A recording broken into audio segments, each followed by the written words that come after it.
Say, and today I wanted to act. I wanted to react to an hour of scary TikTok stories, true horror and paranormal compilation by that TikTok thread. Okay, scary. It's gonna be scary. So like, get your coffee, get your chips. I don't know, drawl while listening, etc. And just cuddle up and do not watch this in the dark. I swear. And are alone. Like in the dark and alone is like the most scariest things. I swear. How can you do this? Um, but yeah. So I am a very big believer in the paranormal, of course, and I don't know if other people are. I know a lot of friends that aren't. So yeah. Suspend your belief in the paranormal and come join me inside of these interesting stories that people are sharing on TikTok. Okay. If you hear any noise in the background, that's because I have roommates. Um, and they're walking around and talking and watching shows with friends and stuff. So if you hear that, that's what that is. Ignore, ignore. Right, if you don't like real life ghost stories, then you're going to want to skip this video. But if you do, then stick around.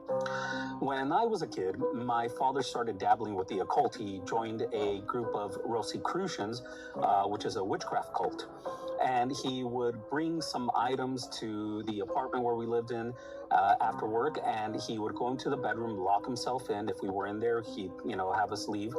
And he would perform some sort of ritual or God knows what. We weren't allowed in. He didn't tell us what he was doing, but it was something to do with the witchcraft.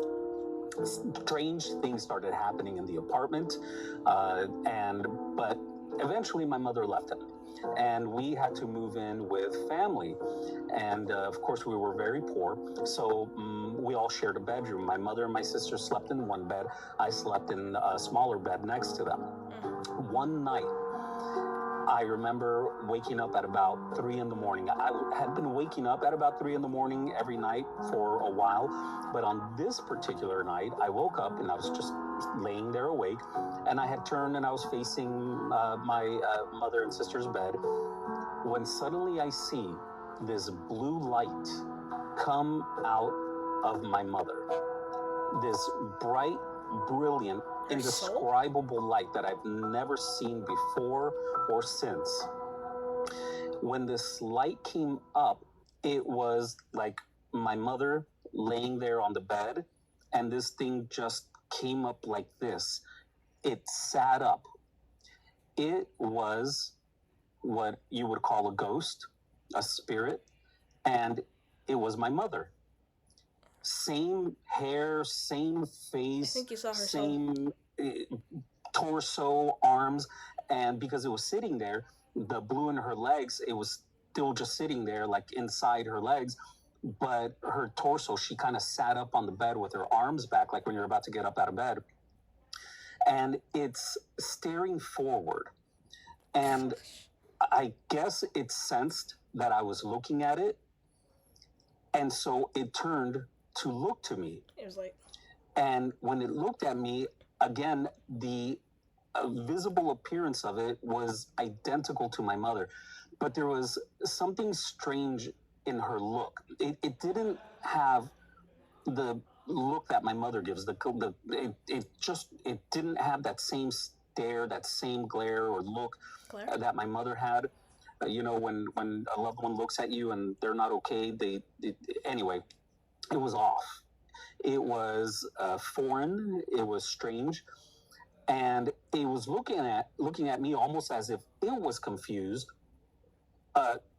as to why I was looking at it. It was confused that I was in its presence, almost as if it was strange to it that I was looking at her.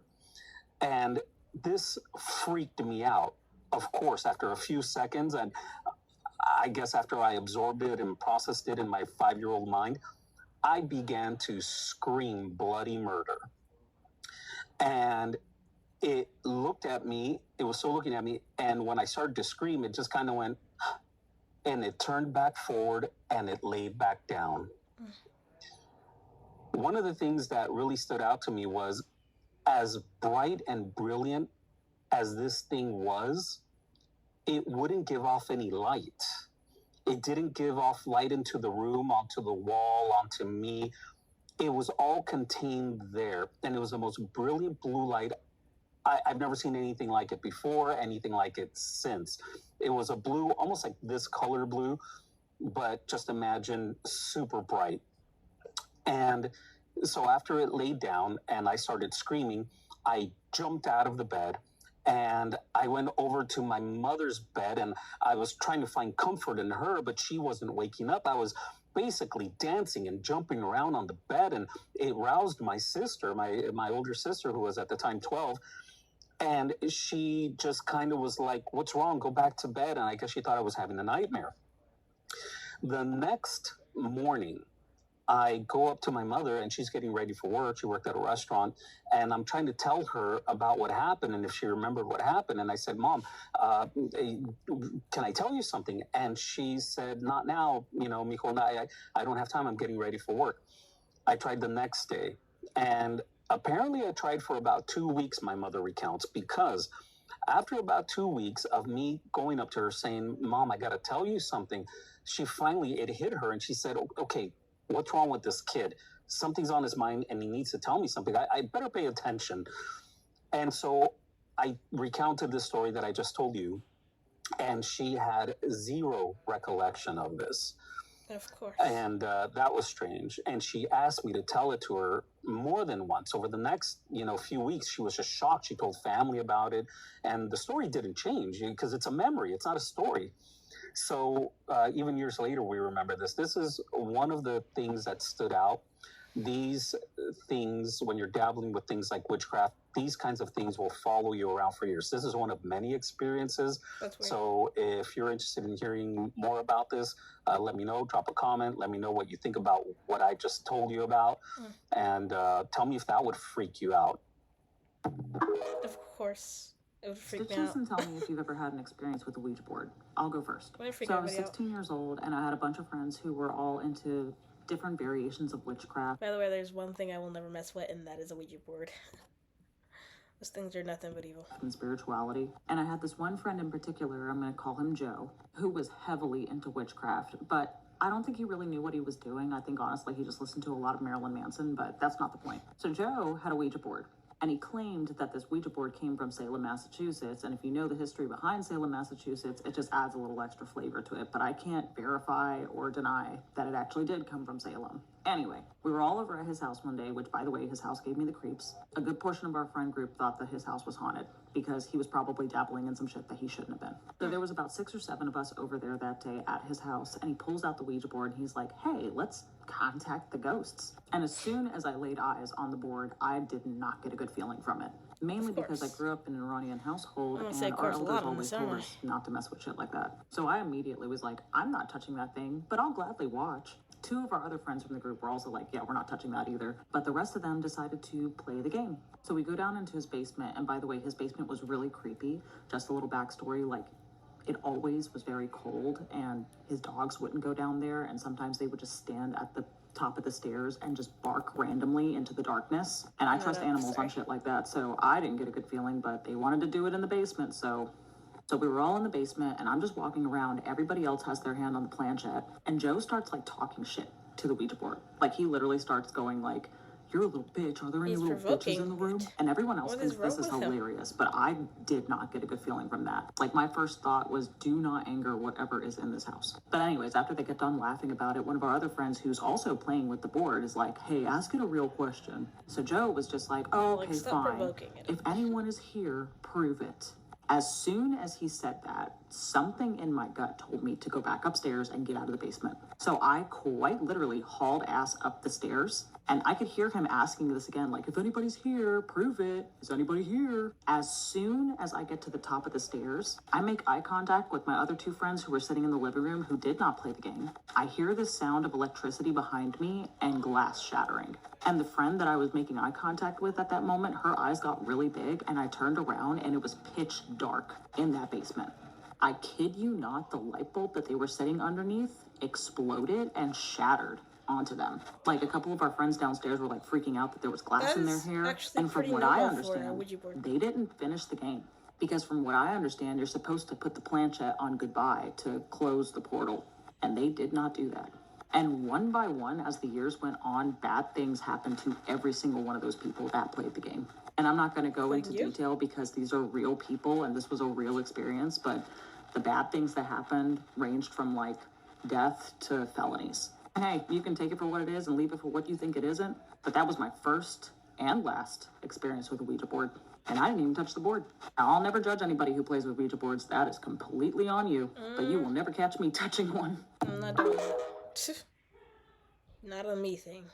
This woman has the scariest stories on TikTok. If you're new here, hi. I usually talk about pretty scary stuff, and I stumbled across this woman's page a couple of days ago, and since then, I have not stopped thinking about this particular story. And when I tell y'all that this story scared me so bad that it has not left my mind. I'm specifically talking about this woman's video. Now, this woman was an on-call healthcare professional in the Appalachian Mountains. If that doesn't already give you chills, I don't know what will. Now, some of her clients do not have running water or electricity, so they would send time card slips by mail up to the clients, and when they would receive them is when they would have their appointment. Upon arriving at the specific client's house, who this story is about, she was met by a swarm of flies. Now, this part in the story, I had no idea what kind of story this was going to be. I did not know if it was going to be like a body. I did not know if it was going to be like a medical thing. I did not know. She says that this particular client did not have any furniture in the home, so she was met with a damp smell and newspapers spread all over this floor. The client gestures for her to sit down, and she does, not wanting to embarrass this client, and there are just flies everywhere. And this is a detail that has not left my mind. As she's putting in the notes on her laptop, anytime she would move her hand, she would hit a fly. That is how many flies were in this home. And these flies, in particular, were trying to get into her eye. And you know where this is going. The fly got so close to her eye that she actually caught one in her eyelid. Obviously, her eye started watering, but this fly would not come out of her eye. Finally, she's able to get the body of the fly out of her eye, but she can still feel something in her eye. But she continues on. She continues taking her notes. She's asking the client questions and had been noticing that whenever she would ask this client a question who lived alone, they would respond back in plural. So, do you take medications? Yes, we take medications. We live here. Plural. And at one point, she asks this client to clarify, and they say, we live here. So after this visit is concluded, she gets in her car, she goes home. Once she gets home, she makes an appointment with her optometrist to get whatever is left out of her eye because she can feel that there's something still in there. Now she goes to leave, flies covering the screen door. She's like, what the heck is going on? So she brushes them off, gets in her car, turns the car on, goes to the optometrist, and they are able to remove a fly's wing and a fly's leg. Gets in her car, starts the car, and flies. Buzz through the vents. And it's at this point where she's understanding what this client was meaning when they would say, we live here, we take medications, we do this. And immediately goes to her church, because if you don't know what I'm picking up and putting down, this was a demonic entity. Now, in retrospect, yes, that makes a lot of sense, because the flies, the smell, the weed. Flies. He says, cast it out. It is not welcome to be in your home. So she does just that. And mind you, the flies have not left her home. She casts this thing out. She's laying in bed waiting for her husband to come up to bed when she sees something sitting on her ceiling. And this is the part that gave me chills, okay? I've been thinking about it for almost a week. She says that this thing was missing a leg. And she says that it started to turn its head. And she knows this because she could see its hair fall to look at her when it was changing its position. And it begins to crawl across her ceiling, not breaking eye contact with her. Crawled into her closet. She never saw it again. And here's the kicker. Wakes up the next morning, goes downstairs, opens up her front door, and all of the flies that were infesting the screen door were now dead. And all I gotta say is this. What happened? That woman says something very important in that video, and it is throughout the entirety of it. She says that when you talk about things like this, it manifests. And I couldn't agree more. Right after I heard this video, I am walking out the front door and I hear something. And mind you, I've been doing really, really good, okay? I have not heard a single peep. I have not heard a single scratch. I have not heard anything until I heard this video. So take that as you will. But anyways, that's going to do it for me. Stay tuned for more ghost stories. Okay, so the scary story that I'm about to tell has a huge trigger warning. It deals with possible possession, demons, and other very scary things. Before I jump into it, my name is Kaisa. I tell scary stories every single night, so if you want to send me your scary story, then the email is in my bio. It is kaisaspooky@gmail.com. Feel free to send me your scary stories. I absolutely love them. Okay, let's dive right into it. Holly actually told me that I could tag her in the description, so that's what I'm going to do. If you guys have anything to say to her or any advice or thoughts, then drop them in the comments. She's going to be reading them. Okay, so a girl named Holly sent me her scary story, and it starts in 1997 when her stepfather and her mother met. Holly actually said that her grandparents were always very apprehensive of her stepfather. Her grandmother said that he had a very cold demeanor, despite everyone else thinking that he was a very bubbly and outspoken guy. She just felt like there was something off about him. Holly said that her and her family actually lived with her grandparents in 1997. And she said that while they were under their roof, nothing scary happened. But in 1999, Holly and her family had purchased a trailer and actually moved out of her grandparents' house. One night, after moving into the trailer, she was sleeping in her bed by herself. She actually had a cat, and in the middle of the night, the cat woke her up by jumping on her bed. She wakes up from like a slumber. She's a little sleepy, and she looks over in her doorway, and all of a sudden, she sees this white apparition. She said she didn't actually know if she was dreaming or awake, but this white apparition actually looked like a woman. The woman did not scare her at all. She was dressed in like a full Victorian era style, and she said that she actually resembled her aunt a little bit, her great aunt. The only thing was that her aunt was still alive, and this apparition obviously wasn't human, or at least anything living. So remember that I talk about this because this will actually make sense later on in the story. So she said that later after that night, she actually had a bunch of experiences. Her entire family did. But they weren't like huge, crazy experiences. They were more or less just like hearing voices every once in a while, doors opening and closing by themselves, or seeing shadow figures out of the corner of their eye.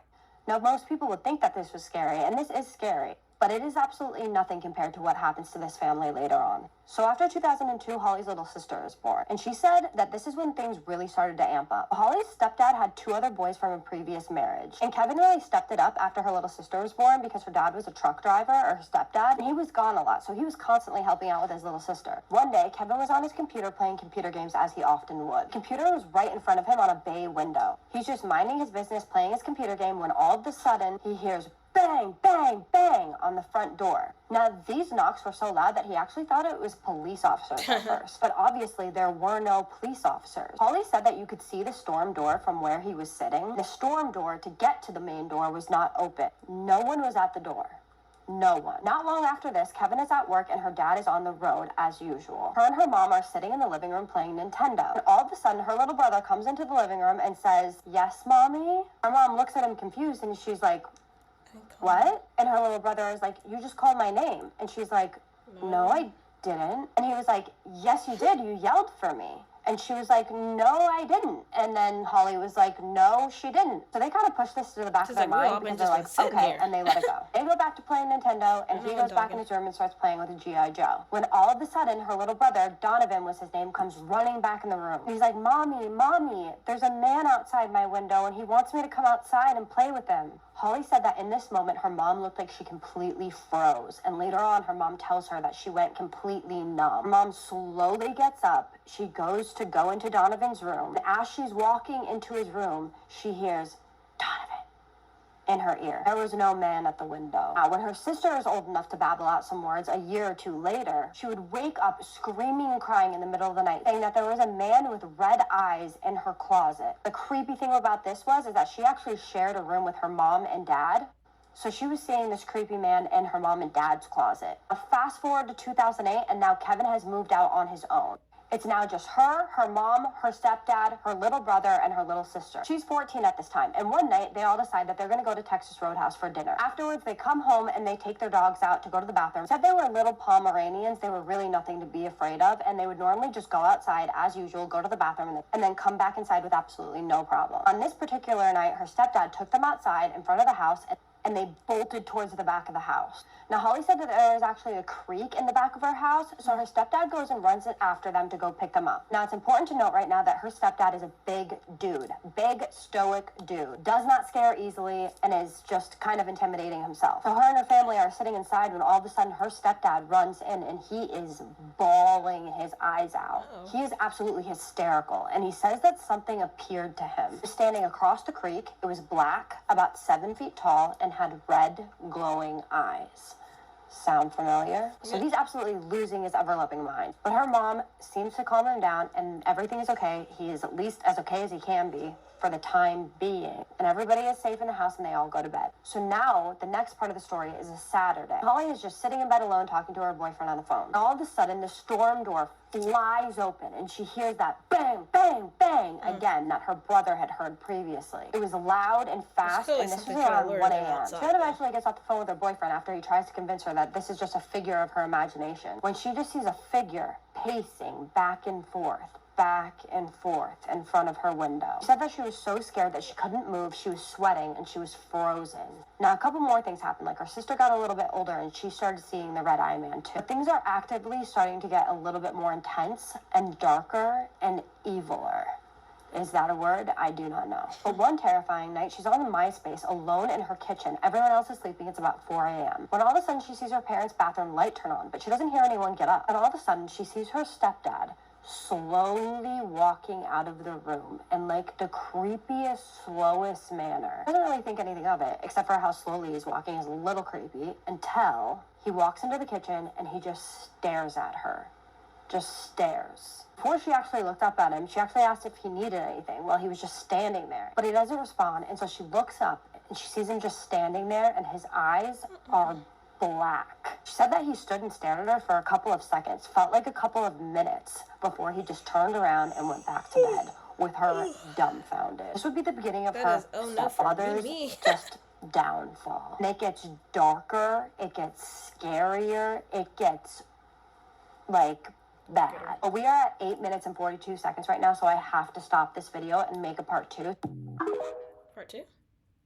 This is part 2 of the scary story of Holly, of the haunting that actually led to a possible possession. Now, a couple things. There is a trigger warning because at some point in the story, and I'm not sure if I'm going to have to make a part 3 or not, there is a fatality due to the possible possession. So, big trigger warning. Also, I have to do my makeup while we're talking about this story because I'm getting ready for a New Year's Eve party, so I'm sorry about that. So, after the night that Holly saw her stepfather with the black eyes and he just walked back into his room, her mom and her stepdad's marriage actually starts to completely deteriorate, sadly. He starts staying on the road, not calling, not coming home, just completely avoid it. They actually ended up filing for a divorce that summer. So they had to move out of the house that they were in, and they moved into their grandparents' house. After they moved into her grandparents' house, the activity actually completely stopped. But this definitely wouldn't last for long, because then they moved into a 3-story duplex, and things just got worse. Before Holly's senior trip, instead of going somewhere fun with her friends, she actually decided to go to Oklahoma to visit her stepfather, because she hadn't seen him in a while. She also wanted to visit Kevin, because she hadn't seen him in a while either. And when she goes there, she's talking to Kevin one night. He goes, "Have you ever seen anything weird, like following Dad around?" And she's like, "I have no idea what you're talking about." And he goes, Sometimes when he's walking around, I see a dark figure just following him around." And she goes, "What do you mean?" And he's like, "I see this dark figure. Sometimes I see it in the hallway. Sometimes I see it like behind him, but mostly I see it behind him, like following right directly behind him. And this spirit or whatever it is not good." And he says something that's absolutely chilling. And he tells her that sometimes when the dad is snoring, the snoring doesn't even sound human. So at this point, she completely breaks down and she's like, "Oh my God, like, yes, I've had so many experiences with him." And she tells him what happens over the summer, the whole black eye situation and everything else that she experienced. Now, we're going to skip to 2013 when she is living in the duplex, the 3-story duplex that I told you about. One night, her entire family is out of town. It is literally only her in her house. She's bored, she's just chilling, and she decides that she's going to order pizza. So she orders pizza and she's just chilling on the couch. And all of a sudden, she hears something in the basement. It is a blood-curdling scream coming from a woman. She's like, "Oh my God, what the hell is going on?" And her logical brain is like, "It's my neighbors. I have to call my neighbors and see if they're okay." So she calls her neighbor and she's like, "Hey, are you okay?" And the neighbor neighbor is like, honey, I've been at work this entire time. I have not been home. I have no idea what that is. So at this point, she was absolutely terrified, and she was like, oh my God, I am not staying here anymore. I'm going to my grandparents. And that's exactly what she did. She went to her grandparents for the rest of the time that they were not at home. So her mom gets home, and she's actually like, you know what, I'm just going to tell my mom what happened, and we need to get some paranormal investigators in here because this is just getting out of control. So that's what she does. She talks to her mom about it, and then her mom tells her something chilling. Her mom tells her that sometimes when she's down in the basement doing laundry, that all of a sudden she'll hear someone growling in the back of her ear. So Holly and her mom are like, nope, that's okay. That is enough. We are calling a paranormal investigator. They call a paranormal investigator, and the paranormal investigator actually brings a sensitive over, a medium. And the medium goes through the house, and as soon as she gets to the basement, she starts to get incredibly nauseous, and she actually can't stay in the basement. She has to go upstairs. Medium then takes her mom and Holly upstairs, and she's like, listen, I have to tell you something. There is something wrong with your husband. There is an entity that is following him, and this entity is not good. And it unfortunately has been following him from a past life. She then turns and looks at Holly, and she says, you have a protector, and this protector is a woman, and the woman does not like to see you sad. She tells her that she has been there for her in instances that Holly had never told anybody. Like one time she was dating this guy casually, but she didn't really tell anybody that she was dating this guy, and one day they broke up, and she was crying in her room, and apparently this woman who was her protector was there the whole time comforting her while she was crying. So Holly asked the medium to describe who this woman is and what she looks like. And what does the lady describe? She describes a lady in Victorian era clothing, the same type of clothing and the same exact description of the lady that was standing at the end of Holly's bed in 1999 with the Victorian clothing. Remember that, guys? So Holly then starts to recount all of these things that had happened to her. Like one time, and multiple times actually, she would be laying in her bed, she would just be asleep, and all of a sudden she would wake up and her arms would be completely above her head. So her arms would be like this above her head, and they had been there for so long that it actually made the blood flow in both of her arms just come completely down to her shoulders, and she could feel it because there was a bunch of tingling and like numbness in her arms. And other times she would be having this dream, and in this dream she would like wake up. You know how you like wake up in your dreams? Well, she would wake up in her dream, and all of a sudden she would hear this knock, knock, knock. 3 knocks. This actually happened to Holly on multiple occasions where she would have this dream of these 3 knocks, and it would always be 3 knocks. So Holly looked up what 3 knocks meant, and if you know anything about the Holy Trinity, you know that 3 of anything is actually mocking the Holy Trinity, and she was having these dreams on multiple nights. But then her mom would have these experiences where she would wake up and all of a sudden she wouldn't be able to move. All of a sudden she would just hear growling in her ears, like just growling right behind her ears, and she could not move at all. And this happened on multiple occasions. I don't know, something is going on with this mother and the growling, and I think it's probably because she's so close to the stepfather. That's just my thought on it. Her sister also started seeing these shadows like all over the place. She would see them in her closet, she would see them in her room. And this really terrified the family because they're like, what the hell is going on? And does this have everything to do with their stepfather? And it turns out that it probably does. Now, unfortunately, Part 3 of the true scary story about Holly and the haunting that led to a possible possession, which then in turn led to an unaliving. There is a huge trigger warning because there's possession, demons, and just side note, if you have a true scary story that you want to submit to me and you want me to tell on here, my email is in my bio. It is kaisaspooky@gmail.com. So let's jump right into it. So Holly then, after she talks to the medium, and the medium tells her and our family that something is wrong with her dad, she tells them that there is a dark spirit following around her dad, and it is affecting the entire family. So we are going to jump to 2013 and then go through to 2015. Unfortunately, during this time, her parents' relationship starts to deteriorate again. It's apparent by this point that her parents are not going to be able to work things out. They're having fights. They are having small fights, explosive fights, like crazy fights. So this next part is really weird because her father moves out, and he is not poor by any means. He said that they were not rich, but he could definitely afford to provide a roof over his own head. But the crazy thing about this is he actually chooses not to do that. He is clearly in an incredibly unstable state of mind because he actually chooses to live in his truck and isolate himself from the rest of his family. Can't imagine the mental state that you have to be in to choose to live in your truck and isolate yourself from absolutely everybody. So in January of 2021, her father talks to her little sister. He seems okay. She talks to him on the phone. He seems well. Nothing really seems to be bothering him. But then 5 days later, on January 17th of 2021, the police find something. They find her stepfather in his truck, unalived, slumped over the seat.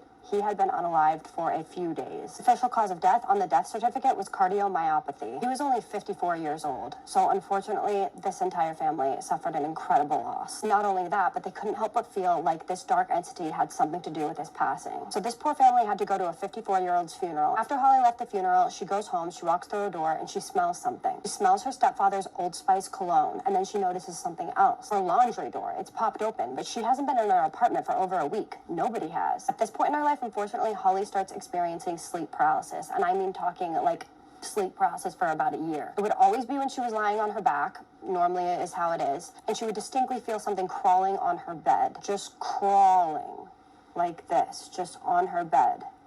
To get out of the sleep paralysis, she would just start reciting the Lord's Prayer over and over again in her head, and it would actually work. It would go away. After about a year, she moves into her grandparents' house, so she had actually moved out of her own apartment. At her grandparents' house, the sleep paralysis stops, and so does any paranormal activity whatsoever. And you may be wondering why. Why is it always at her grandparents' house that everything always stops? And Holly thinks it's because her grandparents' house is regularly prayed over, like the entire house. She knows and believes that God protects them there because of the prayers and because of their belief in God. At the end of the day, Holly cannot get over the fact that her father had died over something that was so sinister. She truly believed that all of the deterioration, all of the mental downfall that he experienced was definitely because of this dark spirit that was following him. It's truly scary to believe that if you are not protected enough, that you could possibly be unalived by something that we can't even touch or feel. Like, what do you do about that? What do you do in that situation? It's so scary. It's chilling. So you guys, protect yourself at all costs. Pray every day. Recite the Lord's Prayer if you're scared, and try to keep God in your life. I'm most definitely not trying to throw religion down your throat, because I am not religious. I'm just a spiritual person.